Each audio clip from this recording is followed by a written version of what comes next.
Hi everyone. Peace. Peace out. Yes, it is recording. Confirmed it's recording. Let me talk louder and clearly. Peace always. Um, it's whatever. I just get bored and then I do things and I start recording myself. I enjoy the YouTube way of doing it? Not particularly. That's all right. It's fine.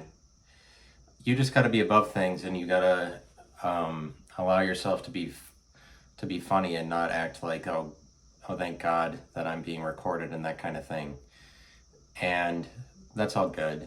I do things because I'm bored.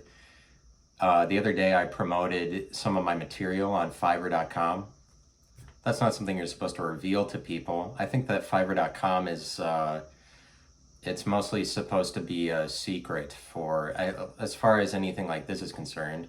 I've never promoted a podcast before. Just as long as we're all being very honest and we know who's right and who's wrong, who's in the right. But I do that because I do things because I am how you say, bored.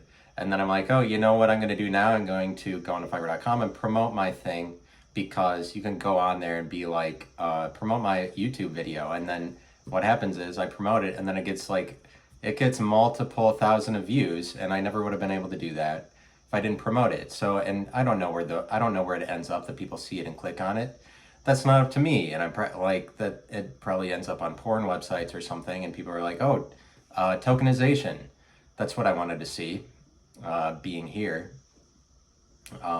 I was jacking off, and then, or is the vernacular jerking off? I was jerking off, but then I wanted to take a break to learn about how things are tokenized. And that's my angle. That's what I'm trying to do. It's like I could end recording it on YouTube. It's not the greatest thing. Is YouTube the best? No. To some extent, I wonder if YouTube is just going to be murdered by TikTok because of the inefficiency and bureaucracy of YouTube. But it's like the inefficiency, this is too... I wish I could do this standing up, but obviously that would look weird. But it doesn't matter, because whatever retarded thing I do, maybe I'll just record myself with it's just the back of my head and I'm talking that way. I don't see why not.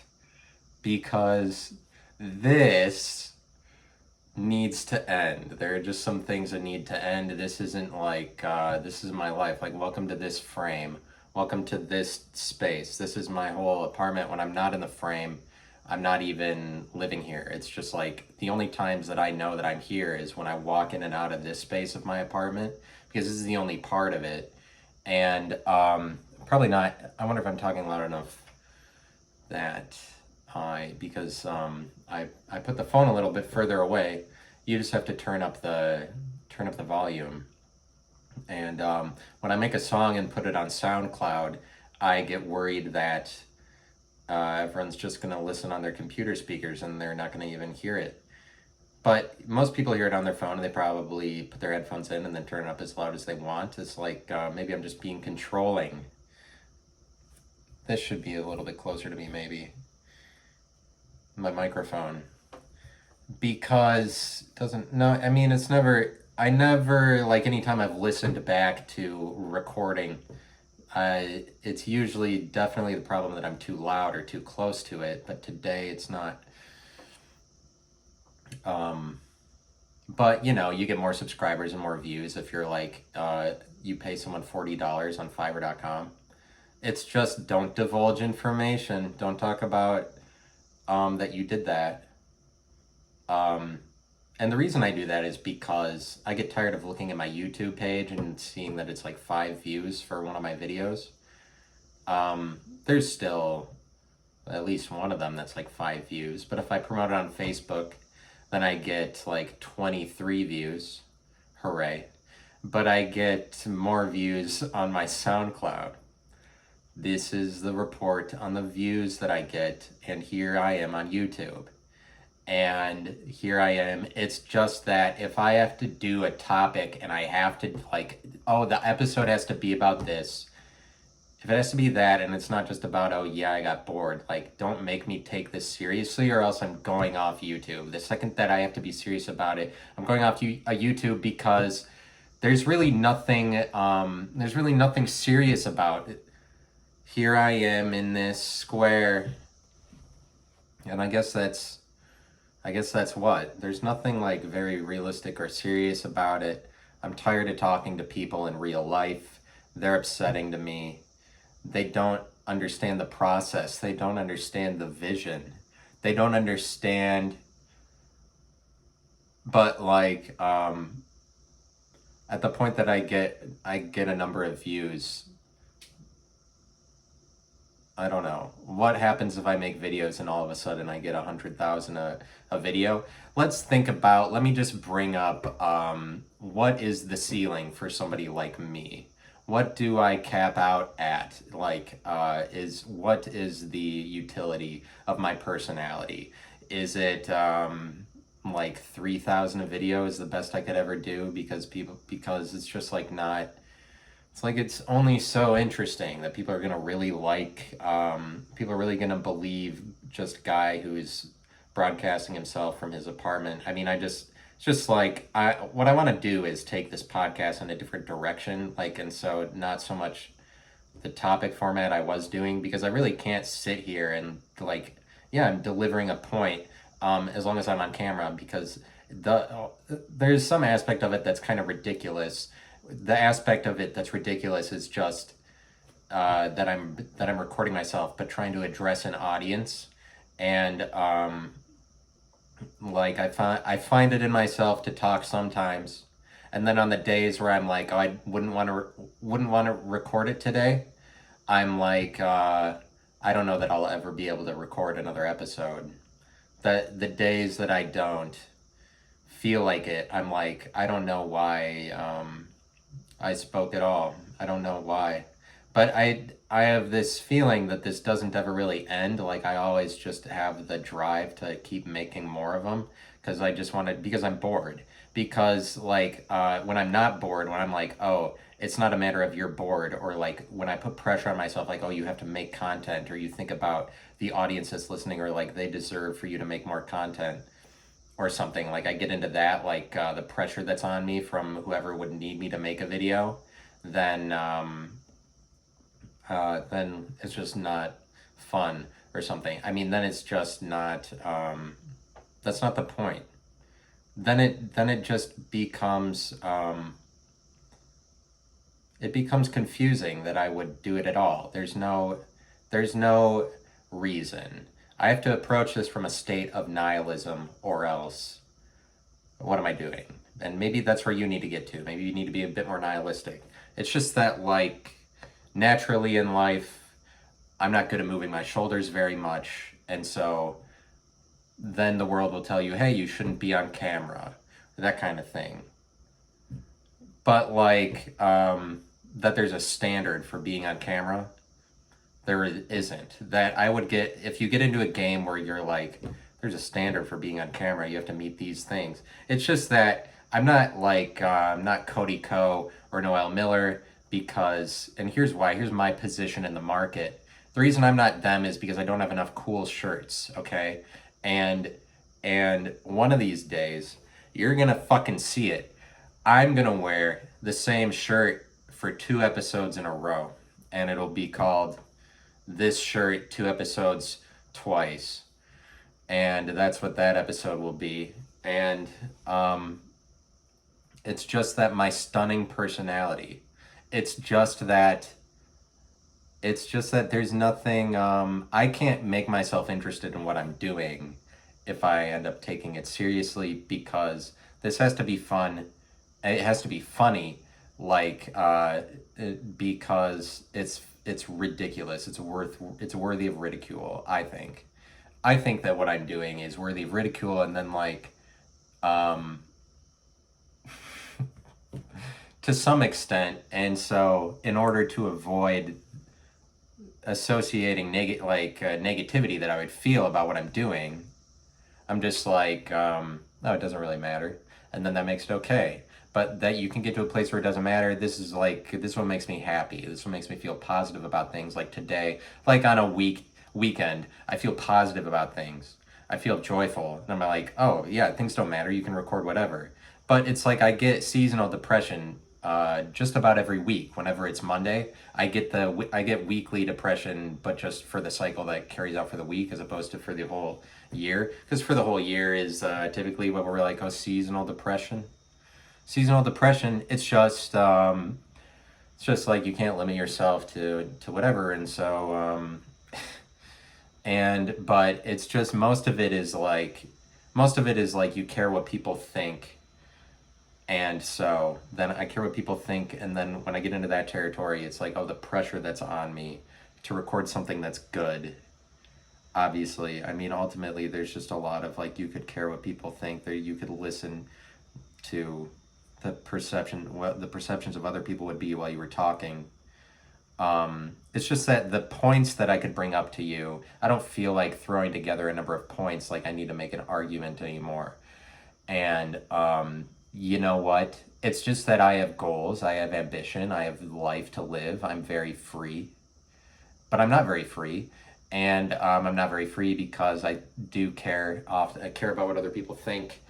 And like people that I talk to around me. And so sometimes I can make this podcast the most important thing in my life. And then when that happens, when I go out into the world and think about how this is important to me, then I can like bring it into my conversations with people and feel like I need to make money or something, make money all the time. I mean, I can bring it into my conversation. I really don't. I really don't. I try to avoid thinking or talking about this podcast, but like avoiding it is part of the drama. Like you avoiding something, avoiding talking about something or hating something particularly, then you're just involved in the drama. Like you can't hate the country of Italy just on your own and be like, fuck Italy, and act like you really have no problems with Italy enough to be like, oh, fuck them, I don't care what they say to me, when you're just for no reason singling out Italy. Like then you're just like, you hate something, you're participating in the drama, you hate the media, and you participate in the media's drama. Now media has graduated to digital media as opposed to CNN, because everyone has finally decided, hey, fuck CNN. And that's what they should have decided 30 years ago, but they didn't. But we come around to discussing things as a society and as a people and as a culture and as a society and as a people, and together and as a society we come to the conclusion that, and then you can watch other people's art and like get involved in it and think that think that like you compare yourself too much to people that are better than you. Then you think that you don't have anything to say, like, oh, I'm not like that person. And it's really all about like, all that you can do well is the thing that you do. And here's this motivational speech that I'm giving to you. But what I bring up when I'm like, oh, I paid somebody $40 on Fiverr.com to promote 2 of my videos, and you would know if you looked at my channel which 2 that they were, because they're the ones with the most views. And because sometimes, and I bring that up because I want to bring up the point that it's okay to divulge information. People get afraid of talking about money, like in every respect, because of this weird ass superstitious relationship that we have to it. And I think that that's coming to a head, and that's why cryptocurrency is a bigger thing, or just like where cryptocurrency kind of points out the convention of money, how money is false. It points this out to everybody, because everybody has to recognize the emergence of cryptocurrency in pop culture to some extent, and that it's currency. It shows that it's pop cultural, that it's current, I would say. Maybe you're not with me on that connection, that relevance is the same as money, but at some point it is, and I think that the term currency shows this and embodies this. But like money is it's just that we can't really talk about money. You can't be like, this is how much I paid for this. You wouldn't bring it up because we kind of have a superstitious relationship to it. But what I'm saying is that the emergence of cryptocurrency kind of causes us to more practically addressed that money is false, whereas we kind of amorphously addressed it in previous years, in previous decades, where we've been hating money for a while, but more practically we can point to that it's false with the emergence of something like cryptocurrency. But since cryptocurrency is a money internet, it kind of disintegrates money to the extent that it's false. This is now being exploited practically in real life by cryptocurrency. So cryptocurrency will render it sort of useless if it becomes a case that it really is an internet for money. And in that case, it will make money, everybody will have possession over money the same way with the current internet, everybody has possession over information. Like money will be whatever. But it's coming to a culmination of sorts, is what I'm saying. And I think that this is reflected politically because I feel like the dividing line between liberal and conservative, it's shifted to be like the main topic is about money, or at least this is a more primary topic, but it's just something that it's just something everybody's talking about more. And it's just the case that I'm tired of people hating money. It doesn't make sense. It's just like this superstitious, you're treating money really particularly, really like it's really special. Like people like to single out money, they like to single out that to hate it. Besides that, it's easy. Like it's an easy thing to hate because everybody across culture is afraid of it.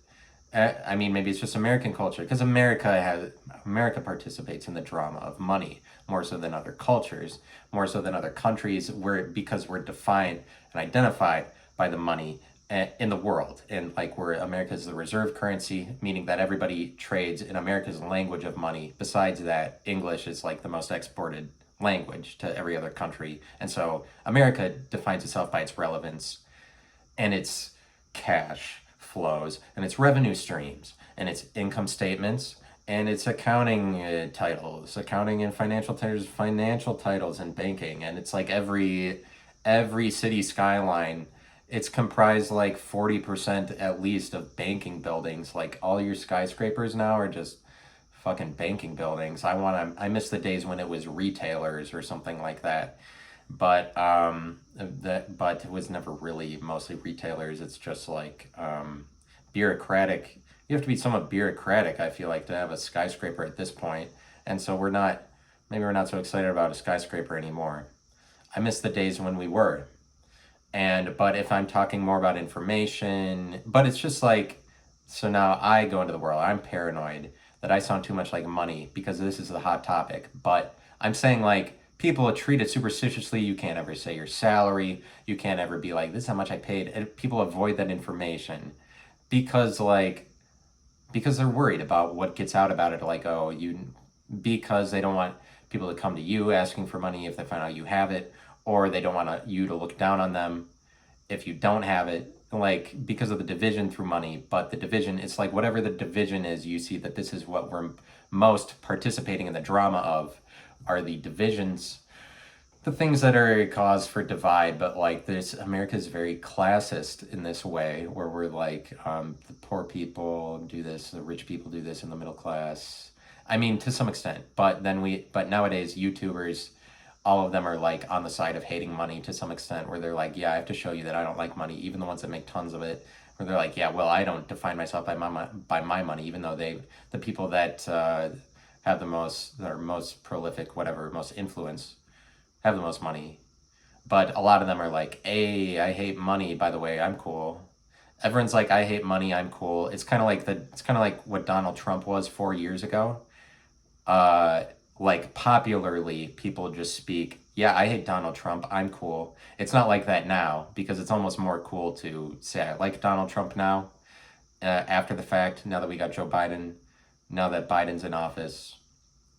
And if I ever see an article from the Wall Street Journal where they're running some standard thing that they're saying about Joe Biden, I really don't want to hear it, because it's you don't get to run any articles where you treat what he's doing as unbiased, I wouldn't say, seeing as that everything that Trump did, if Trump went to a summit, it would be Trump disgraces America by saying this at the summit or like putting out these plans without asking anybody. But if Biden makes a decision, it's like, oh, Biden's moving the forces forward. Like Biden tries out a new plan. Biden's just speculating. Like he's composed and he's thinking about it. Like he's figuring it out. Like let's see what Biden, and it's just we're always like with their unbiased articles of him. You don't get to be like flat about it. Like let's see what he's trying out, and let's be on his side. We're just kind of like right alongside with him. We're learning the same time as he is, but he's still our leader. And like I can't wait to figure out what Biden's going to do. And we're all watching him like, oh, he's doing this now, he's doing this, and we all want to project ourselves into his position because he's a hero for us. And we just want to learn from his thing that he's doing and just like be just like him. But I mean, but it's just that we're really trying to figure out when Biden's going to do this and in what respect, like what country is he going to next? Like the Biden voyage, like his journey through the presidency is kind of how they treat it. And nobody buys any of that. Even like nobody buys it anymore, even to the point that you're just treating him averagely, because everyone saw the last 4 years where every article you ran was Trump was shitty. And even if you run a few articles, CNN, that's like, oh, we're questioning what Biden's doing, no one cares because everyone knows which side of the aisle you fall on, and that's just the way it is. And let me turn off my AC.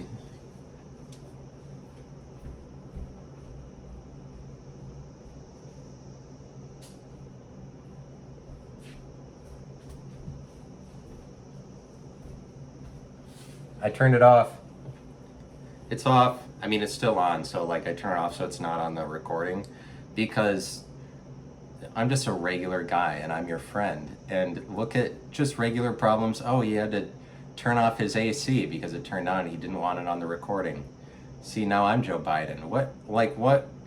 What's he gonna do next? Oh, his voyage. Is that the appeal for people? Like, oh, he's doing something that I wouldn't do. Let's see how he approaches it, or let's see how he videotapes himself. Like, what's the actual appeal of this? If anybody wants to watch it, and what's the ceiling of that appeal? It's like, could I be known this much, like thousands and thousands of views? It's like, but you look at someone like Theo Von, and it's like there would appear to be a ceiling on his personality. Like he'll get to like 200,000 views a video, but can he kick it into another gear? I think that's always what he's thinking about. Someone like Theo Von, who's like, yeah, I'm gonna be. Theo Von's always doing the popular things recently. It's sad to see. Like he sells himself out, but not extremely. It's just like he's gonna participate in the things, like he's gonna go into MMA or just like be a better question asker. He's going to do what he thinks he needs to do in order to get more views sometimes, I would say, at least a little bit. But it's like his appeal is that he build it, to optimize his appeal, he would bill himself as just whatever he's doing. I'm just saying he might get into some territory sometimes where he's like trying to identify to something that he's not, and in order to grow the ceiling. But it's like, if he never did any of that, could the ceiling always go up because people are always just interested in somebody being natural? But how natural is it? Like how natural can it be when obviously you just sat down one day and you're like, record me, but record me. It's just not easy to be funny unless you're like being more nihilistic about it. You really have to try to allow yourself to be funny in this very serious ass world. It's a serious fucking world with serious people. Like I go and try to talk to people and then they're like, they take it seriously, and like maybe Generation Z is like, they don't take that would maybe be the stigma, is that they don't take things seriously. But there seems to be a cutoff for like, I'm 28, I was born in 1992, and it seems to be that like 92 is about this dividing line. But obviously that's the case for everybody. That's the case for any year that you're born in. You don't get to say like, my year is the year that the generation's divided, because nobody believes you. Everyone's always in the business of saying that their generation, of the year that they were born in, was really special because the year, when it's not. It's not at all. It's as special as how many years there could possibly be, and there's infinity of those. So it's like the year 3214 isn't better or worse than 1992. And but I'm your friend, you know. I'm your friend. You see, like how like I don't look at myself and see that I'm special. I'm a very good person, and and not to get views at all. This is not this. None of this is to get views, and I don't reveal more information just to get more, just to be more of the views, just to be more current, more numbers for myself. I don't. I mean, I don't tease anything or whatever. Or do I? I don't. I probably don't tease enough. I don't tease enough. I don't show you enough of that. Whoa, what's going on? Isn't that something? I bet you didn't know that I had skin down there. Yeah, so fuck you. See this? This is a V. This is a regular V. And, yeah, a dark blue shirt. I'll take it all the way to that. Bet you didn't know I had only one of those. That's the only one. I only have one of them. I bet you, and now there's like this stretched out V. I'll adjust it, and now I'm a normal guy again. And we're back to normal. Applause. Please, applaud me. Applaud me. But this stems from I was bored enough, and the more bored that you get, how bored can you get so that it's just the less like, oh, the audience. So you need to act like, oh, there's no audience. That's what's very special. That's what's more interesting to people. And so if I was really able to get to a place where I act like there's no audience, it's just that when you put yourself out there and then you don't get lots of views, then you tell yourself, I just didn't get there, or like I can always do better, or like I could have been more genuine, the words didn't come out genuinely enough. Like you just tell yourself, well, I haven't gotten to a place where I can't deliver it, like there's no audience listening, and so I'm always improving. But it's like, what is the capacity for your ability to improve person to person? Like, is Theo Von improving? Or is it just like no matter what he would say, it would always be like, even if he got more genuine? I think that Theo Von could take less time to identify himself to things that he wouldn't necessarily identify to. Not that it's like you go into MMA and you're just doing that to be a fanboy of Joe Rogan. Like, it might be like that a little bit, but like he probably just likes to do it. But I feel like he could be interesting enough a person. It's just that how much agency do you have to just shift who you are? Because people want something different, and that's what. Oh, I got 20%. We're playing with fire here, but got 20% remaining. I'm always living on the edge. I'm always like, I only have 32% on my phone, and I'm recording it on my phone, not on camera. And I'm always just like, I cobble together just enough resources. I have just enough space on my laptop to record an episode. It's always like that. I'm always like always arriving late. I'm telling you things about myself. And then so Theo Von is like, he's a good guy. I just wonder what is the capacity. Like, is it like he can kick it into another gear, and then your capacity to kick it in other gears, and then how much are you limited by the person that you've identified yourself to on your podcast? Like, if you've already done 200 episodes, that you have to fulfill that person that you were. How much are you allowed to just change up whatever? And even if you tried, how much different are you to another person? Like, I'm always like, oh my god, if I started doing this, people wouldn't understand it because it would be such a different take on what I was acting like before that. And it's just that I don't think people really notice but like, you think you change so much when you do something slightly different, or like everybody's going to notice. I think people don't notice, or they actually just accept it right away. Like, you should give people more credit to recognize that you're capable of changing or whatever. And this is inspirational, this is motivational, and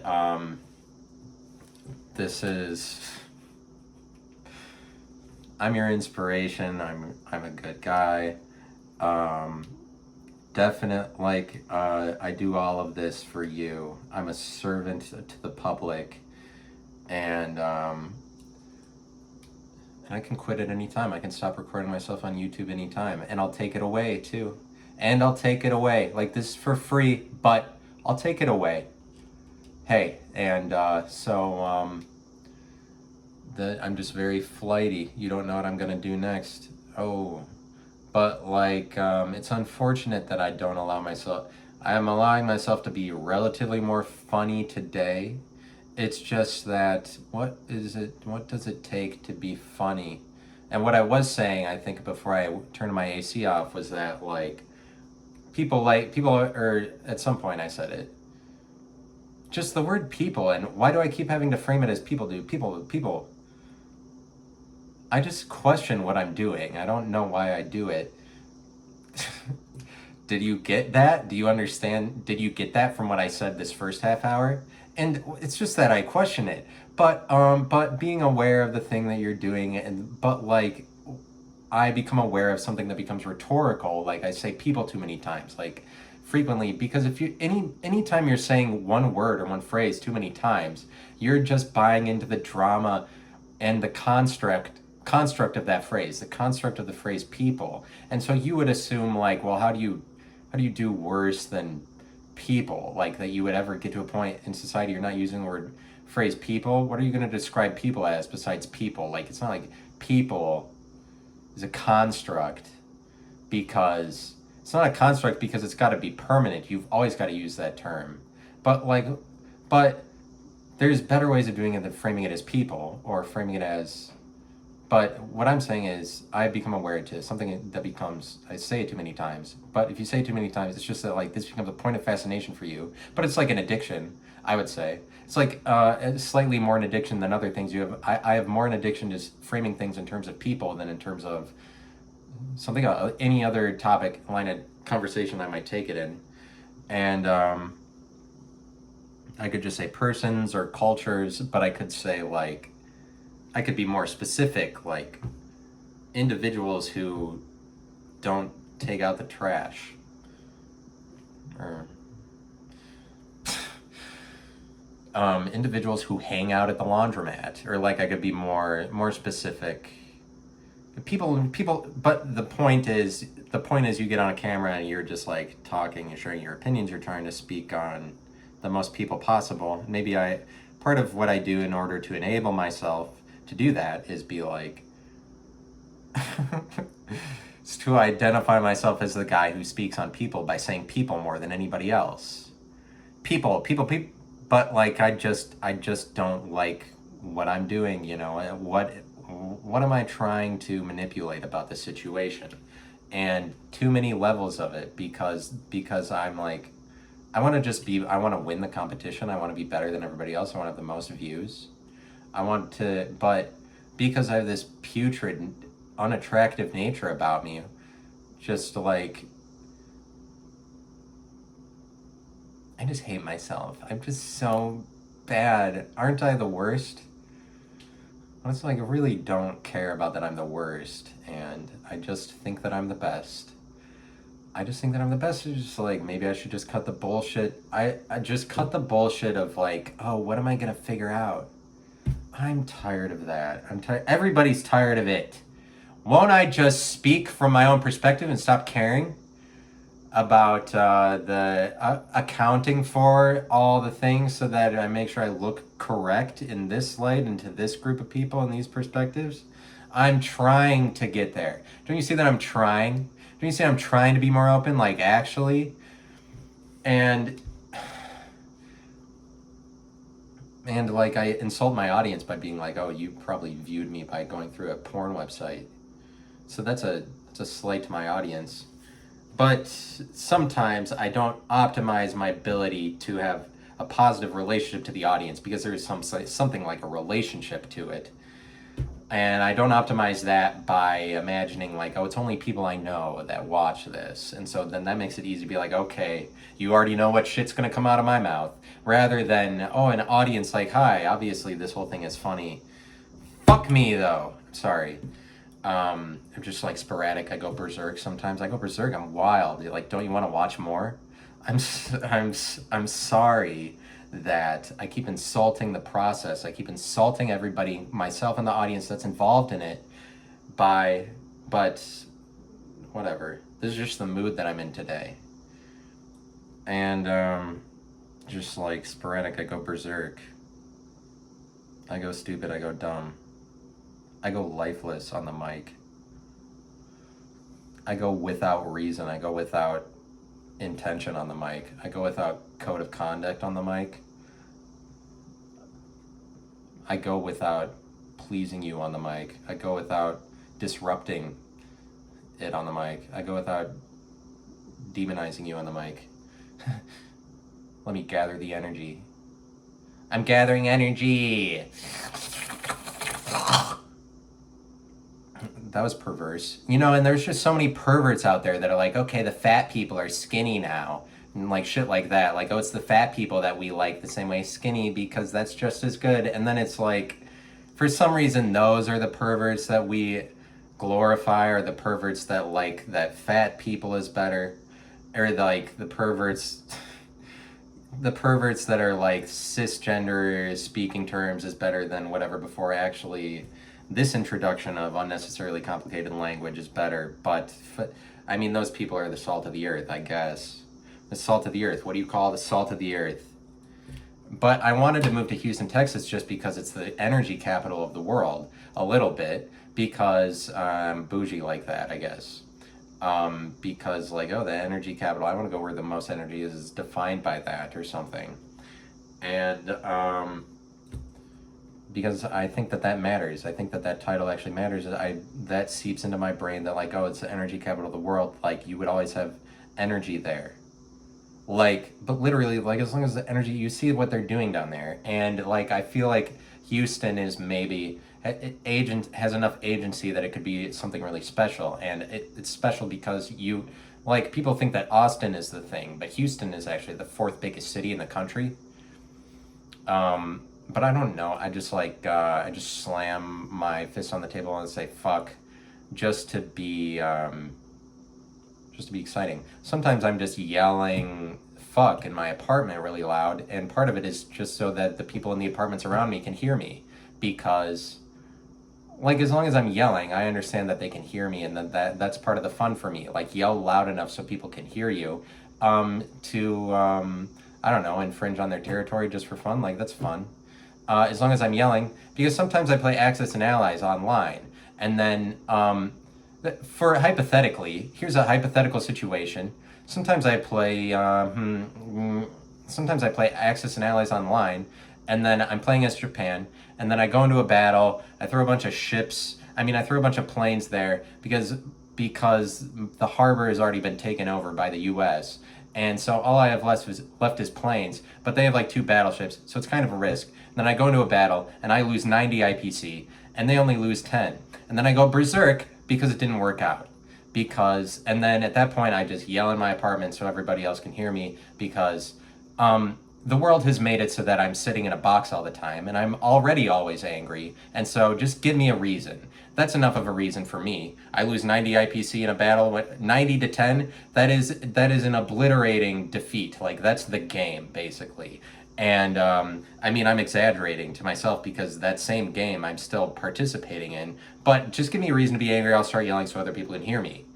And does that upset you? Does that make me morally bankrupt? And just the fucking question is, who's alive and who isn't? Or who's alive? Sometimes you go to a place and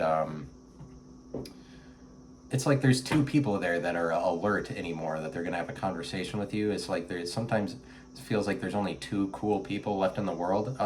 But like, of all the people you know, I feel great. I feel great today.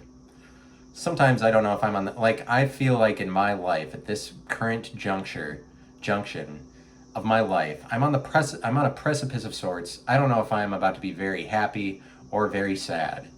And that's sad if you feel very sad. Because sometimes I think, let me just not do the YouTube anymore, because I think it has something to do with fear of money that seeps into my consciousness from just pervading ideologies and thoughts from the culture, where they're like, people who talk for money are shitty. And so those kind of arguments are against somebody like me, because to some extent this is just for money. But people are like, they treat money superstitiously, where they're afraid of the people who have the most of it, where they're just like, oh, Elon Musk has the most money.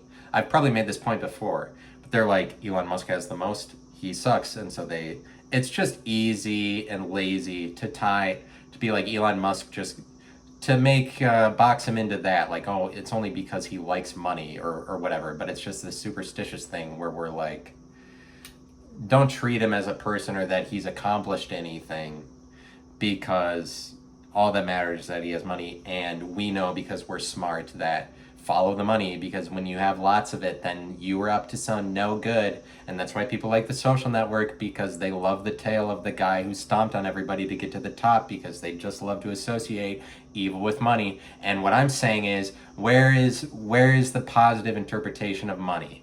Where is that? Don't tell me that doesn't exist. I'm tired of this hate money narrative. It's old, it's antiquated, it's not current, it's not going to get you anywhere. Everybody's heard it before. We've heard it for 50 years.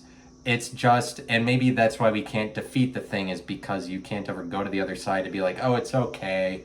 That's why, like, conservatives can't defeat liberals. Liberals can't defeat conservatives, because they can't go to the other side and be like, oh, it's okay. What they believe is just they just look at it in this reverse direction that's just confusing, and then kind of gypsy to you looking at it from the other side, that they would believe this entirely different set of truths that's in opposition to yours, but that is still also true.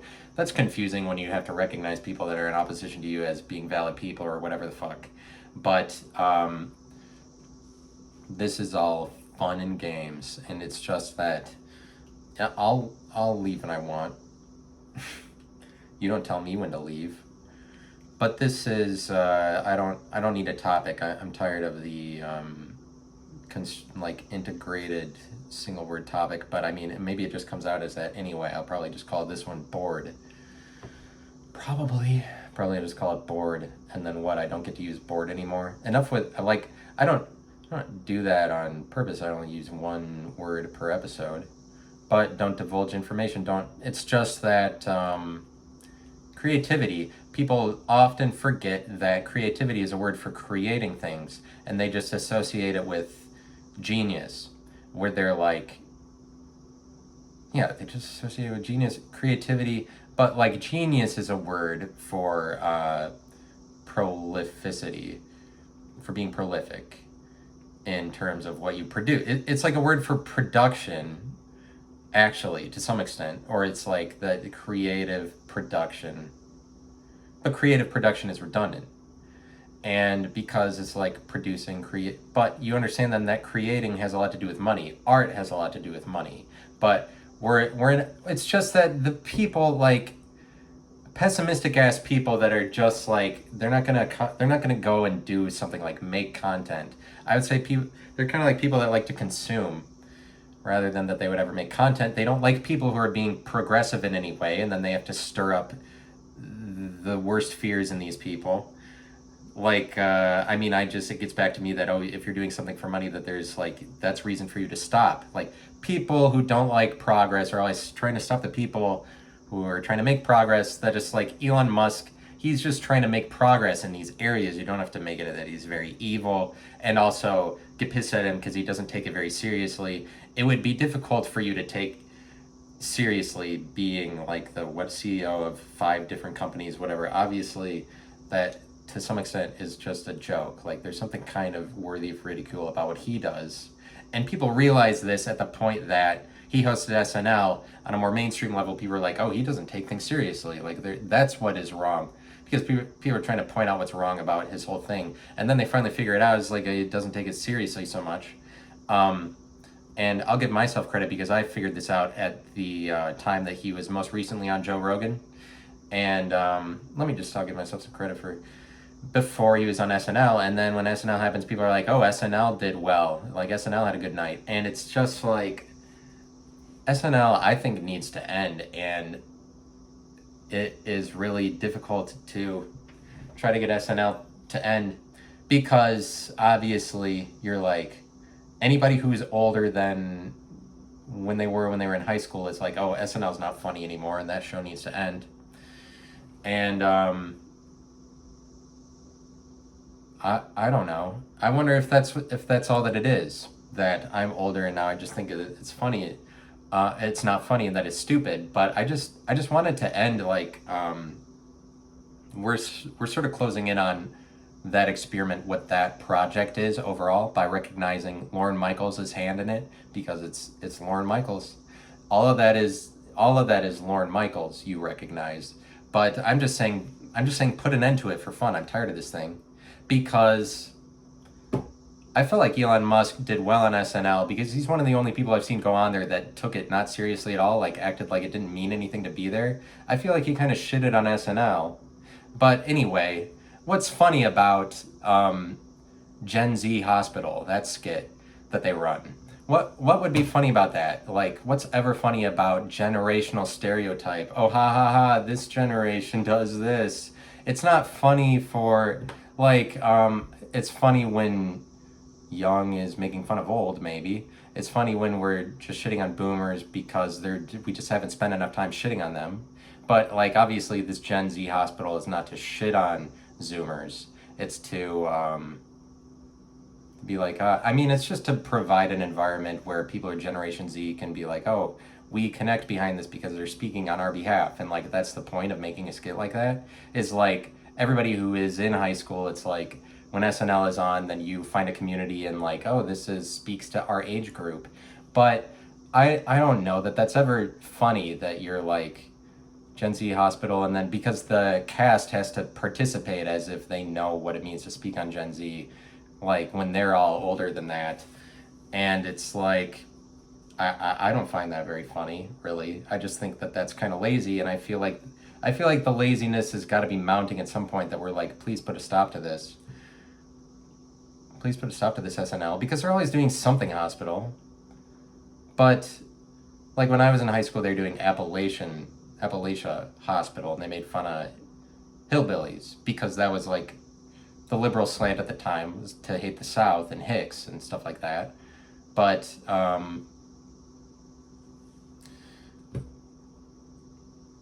no, well, I'll just do another episode. I talk about SNL because I'm interested in it.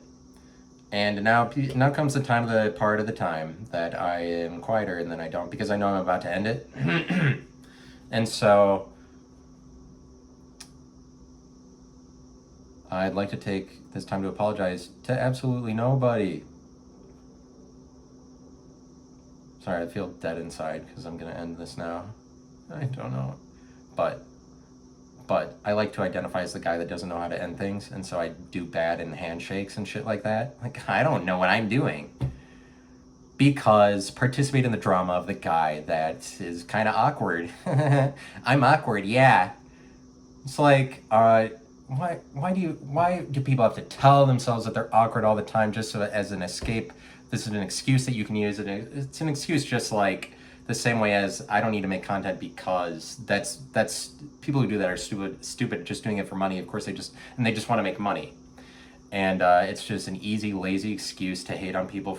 And like it's easy to have that political view. It's lazy, it's unintelligent, it doesn't go into anything. You're not thinking about anything. You're not thinking through anything when you can just chalk it all up to money is shit. And just where is the rarity of perspectives on money? Why is it always money is shitty? And now I close.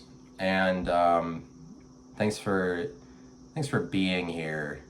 And I'll try to produce more content in the future. Talk to you all later. Bye.